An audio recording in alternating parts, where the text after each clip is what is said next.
Hey guys, SuperHorrorBro Mike here, and in today's video we take a walk through haunted woodland as we explore the secret story of indie horror game Wick. While Wick's tale of ghostly children seems fairly ambiguous at first glance, searching its spooky forest environment for clues allows us to piece together an elaborate and tragic fable which gives context to the strange events that unfold throughout its narrative. So sit back, relax, and let's investigate what exactly the story of Wick is all about. The main body of the campaign tells the story of a teenager named Sam who is escorted into the woods surrounding Pine Creek summer camp by his friend group who have challenged him to a game of Wick. Don't take the blindfold off until we're gone. Good luck. See you at 6 a.m. If you live. The rules of the game are simple. Using a candle and book of matches, the player must enter the woods blindfolded at midnight and then proceed to survive until 6 a.m. Local legends tell of ghostly hauntings in these woods, and many have gone missing in the surrounding area, including children at the nearby campsite. Those kids used to play in these woods, but one by one, they disappeared. People used to come up here and leave stuff in case the kids were still alive. They left candles burning, but the candles moved in the night. Stop it! Nobody would let their kids come up here after that. Once Sam begins the game of Wick, he indeed discovers he is not alone. Sketches attached to trees show off various ghosts haunting the area. These sketches reveal 5 different children, all with malicious intent and different techniques required to evade them. By exploring the woodland between the hours of 12 and 6, Sam collects items tied to each of these spirits, and each reveals clues to their origin. It's for when the bandages come off. When entering a broken down school bus, the names of the ghosts appear on the seats if they are present in that particular hour. Eventually Sam realizes, to his horror, that his own name has been etched onto the seating of this bus. As the clock strikes 6 and the sun rises, the children of Wick gather to welcome a now deceased Sam into their undead gang. This is the bad ending, but strangely, this conclusion requires the most effort to unlock. We only get to see this final cutscene if all collectibles have been gathered.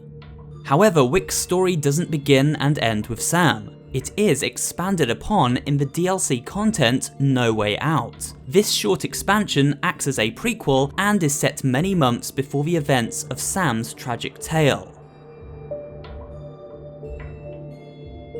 We play as a paranormal investigator called Travis Burton, or T-Bubba as he is known on the internet, where he posted a series of highly successful YouTube videos surrounding the legend of Wick and ran a website titled playwick.com with his business partner Duncan. However, the two investigators had fallen out, and Travis took all credit for research they had both conducted into the Wick case.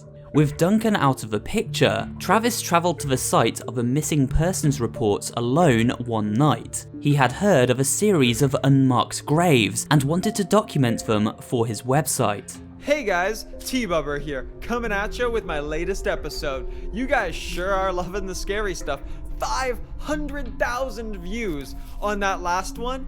What? This time, we are investigating a story about a broken family, tragic fire, and missing children. Travis doesn't have much respect for the dead and seems incredibly naive. This is probably why, when he discovers the graves and finds a collection of mysterious items placed atop each one, that rather than leaving well alone, he begins to find homes for each of them. Each item has its place within these woods, all marked by the crow.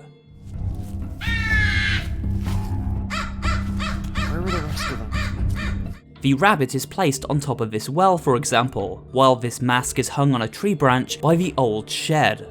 Each time Travis collects an item, he unwittingly wakes one of the dormant child ghosts. They emerge from the ground and begin to terrorize him as he desperately races to finish his quest and escape. Once all of the items have been relocated, the gate to the summer camp swings open and Travis is able to make a break for it. He ends up in a cabin by the lake where he meets a sticky end. No way out? What does that mean?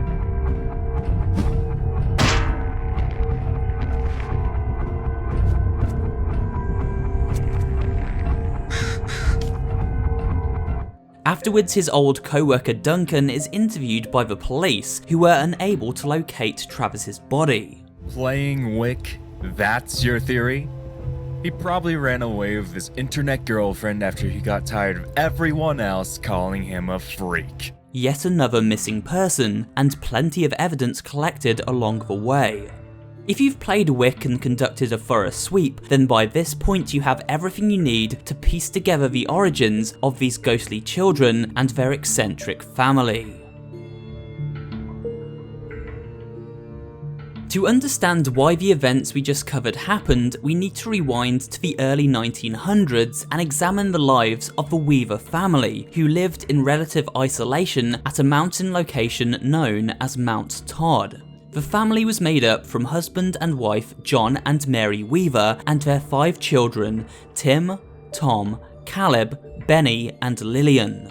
They were a fiercely religious family, with Mary taking her children to church every single Sunday and living by the word of local pastor James McElroy. This was also their downfall. From a newspaper article and the collection of a gas mask that John Weaver wore during World War I, we find that John was wounded and disfigured during combat and then sent home with a Medal of Honor. However, it seems while he was away, Mary had grown lonely and engaged herself in an affair with a mysterious stranger. John refers to this as inviting the devil into their bed. But it was you who invited the devil into our bed. And look what it has cost us. It was from this affair twin children Tim and Tom were born. Upon the arrival of these twins, a dark omen fell over the Weaver family, and the pastor warned Mary her sinful children were cursed. Mary, you know I care for you, but you've brought the devil to my doorstep. In God's name, cast out these changelings and repent before this evil consumes you. Tim and Tom were referred to as changelings, children whose souls had been possessed by demonic entities at birth. Mary prayed to God to release them from this sinful state.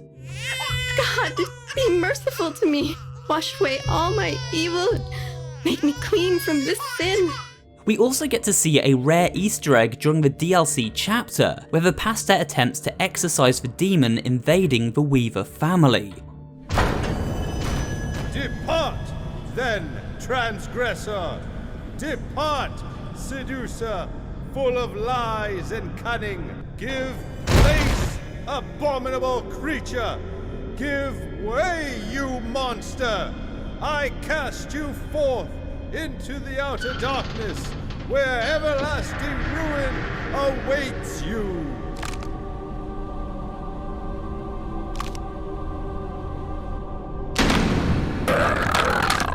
Things become a little harder to decipher from this point on. John Weaver spiraled into a pit of despair. He refers to his hatred of his wife Mary before hanging himself in the tool shed. Disgusted by the shame and sin she brought upon the family, he feels Mary is to blame for the devilish behaviour their 2 newest children exhibit.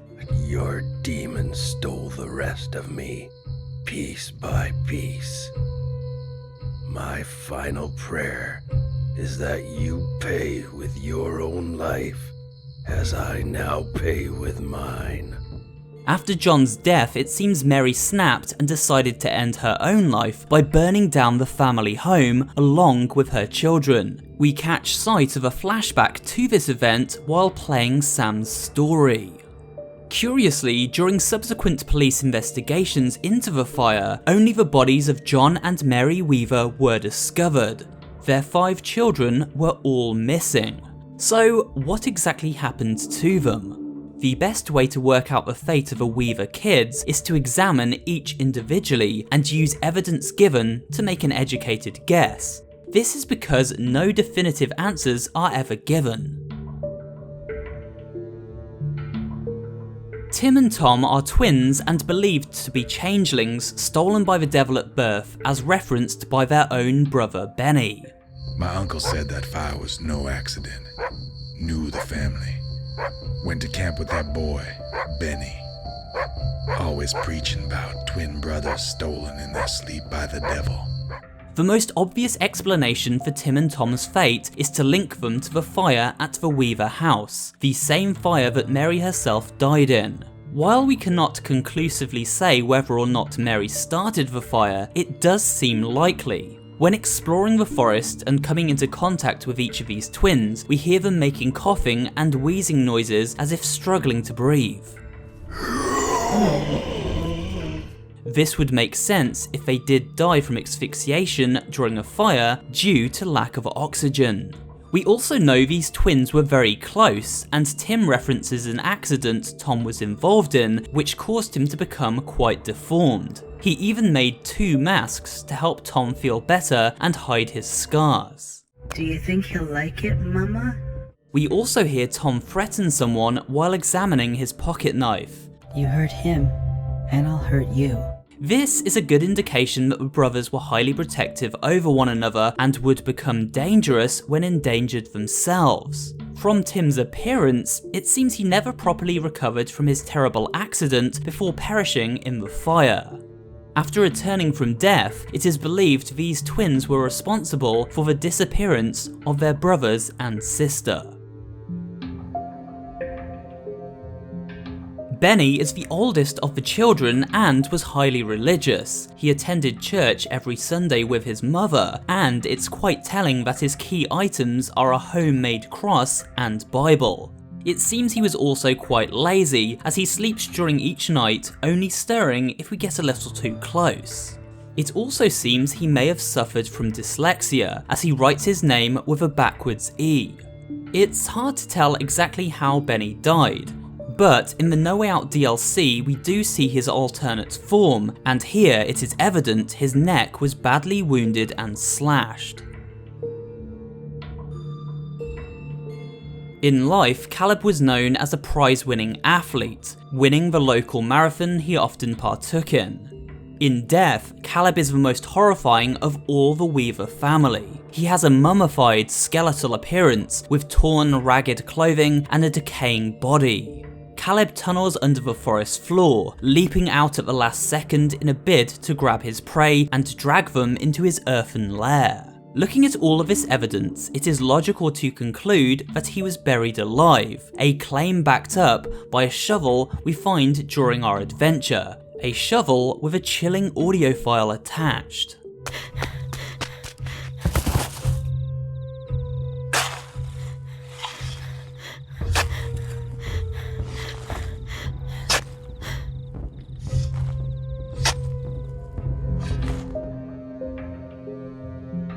Lillian seems to be the youngest of the Weaver children, and for this reason it is likely she was a child of Mary's husband John after he returned from war. It seems, judging by her clothing, that Lillian had a strong affinity for rabbits. This is given further credence when we check out Lillian's key item, the crushed skull of a rabbit. It seems she became influenced by the cruelty of her twin brothers and began harming animals. We are given clues as to Lillian's fate. Her second key item is a bucket for the well. The well is boarded up and the rope on the bucket broken. What's more, a decaying arm reaches up from within this well, and we even place Lillian's stuffed toy rabbit atop the well too. Jack and Jill went up the hill, fetch a pail of water. Jack fell down and broke his crown. Jill came tumbling after. Therefore, it seems as though Lillian was drowned in this well. So, to quickly conclude, the story of Wick began with the Weaver family in the early 1900s. Mary Weaver invited a demon into the family home, committing adultery on her husband, and this led to the children of her affair, Tim and Tom, becoming influenced by said demon. Her husband John knew of the demon now hunting the woods and warned his children to stay away. I won't let you go into those woods. I forbid you. You may be strong and fast, but none of us can run from this. John then hung himself to escape the pain, and Mary killed Tim and Tom to desperately try and lift the curse over her family and the surrounding woodland. However, the demon resurrected the troubled twins, and they set about murdering the rest of the family. The twins hid their siblings' bodies so authorities couldn't solve the case. The demonic entity now rules over the souls of these children, using them as a vessel to kill anyone foolish enough to enter the woods at night. Most people think of these ghosts as folklore and legend, but it seems at least one teenager knows this fiction is indeed fact. During a final audio clip, when unlocking the true ending, we hear this delinquent is still inviting new victims to engage these tormented souls, even after Sam met such a terrible fate. Nobody would let their kids come up here after that. Like that poor kid last year? Maybe they ran away. No, it was our friend who disappeared. What? Did you see that? Something's out there. And with that, we've come to the end of this look at the secret story of Wick. If you would like to check out my full playthrough for the game, then simply click the link at the end of this video. And if you enjoyed watching today, remember to give it a like, comment down below, and subscribe to the channel for more horror-related content. Thanks for watching, and I will see you on the next video.